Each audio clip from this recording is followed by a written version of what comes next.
نلتقي مجددا أيها الأصدقاء المبرمجون لنأخذ ميزة جديدة، وهي ما كتب في التعليق. لدينا خلية، وهذه الخلية لديها تعليق. هذا هو التعليق، وهذه الخلية لديها تعليق. طبعا يمكن أن يختفي التعليق عندما نمرر الخلية فوق الماوس فوق الخلية، لكننا طلبنا إظهار التعليق.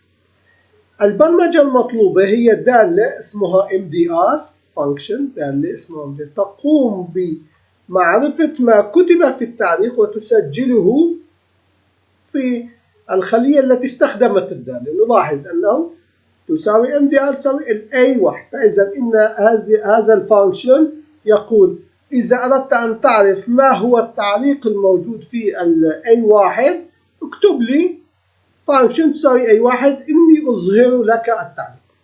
وبالناحية الأخرى أيضا بال6.1 يوجد تعليق، لكن هذا التعليق له خصوصية أنه مثل كل التعليقات الافتراضية يكتب اسم المستخدم في البداية، ونحن لا نريد هذا الموضوع. فإذا إنه فقط يعطي النص الموجود بعد النقطتين. فإذا يبحث لنرى أن هذا الفانكشن كيف يعمل. في البداية يتفعل الفانكشن، يتفعل التعليق، ونقول للمتغير أنت تأخذ النص الموجود في التعليق. طبعا هنا يطلب متغير، يطلب خانة واحدة هي خانة الخلية المدرجة، الخلية التي فيها تعليق، فإذا يجب أن نكتب الخلية. يوجد شرط هنا، هذا الشرط هو الذي يعالج أنه ينفي أو يلغي يلغي النص الذي قبل النقطتين، ويقول إذا النص الموجود في التعليق، إذا النص الموجود في التعليق كان يوجد فيه النقطتان والمسافة، إذا كان يوجد فيه سوف يعطيه أكبر من صفر. إذا كان لا يساوي أكبر من صفر فإذا هذا التعليق لا يحتوي على النص الذي قبل النقطتين.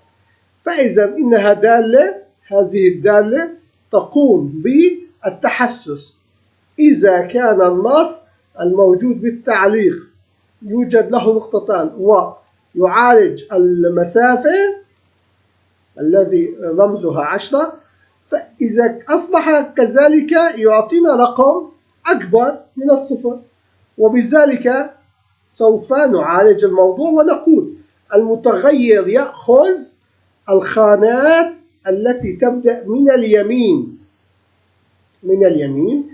إلى ما يحصل على النص المطلوب. من اليمين يقول أننا ما هو النص؟ النص هو الموجود في التعليق، فإذا إننا ساعدنا في الخانة الأولى، هيها دالة، إنها دالة الرايت.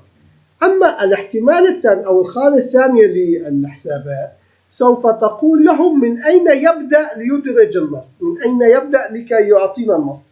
إننا نعالج ذلك بعلاقة رياضية تقول أن لاين عدد المحارف الموجودة في التعليق ناقص يطرح منه المحارف الموجودة في التعليق عند الفاصلتين، عند النقطتان، ناقص 1، لأن عند نقطتان تعالج معها المسافة ننقص منها 1. فإذا هذا الرقم يطرح من هذا الرقم فنحصل على رقم المحرف الذي بعد النقطتان، وبذلك نقول للرايت اذهبي وخذي النص ابتداء من الرقم الذي يستنتج الذي هو الرقم بعد النقطتان، فنحصل على النص جيم جيم جيم 4 جيم، أي تعليق كان مكتوب، ونستثني ونستغني عن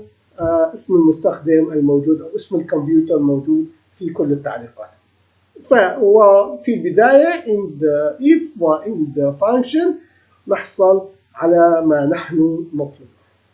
شكرا لمتابعتكم، إنها ميزة جميلة جدا عندما يستخدم المستخدم ملاحظات وتعليقات نحن نستطيع أن نتعرف على ما تم تسجيله ونعرضه في مكان آخر. نلتقي غدا إن شاء الله في معلومة جديدة ومهمة.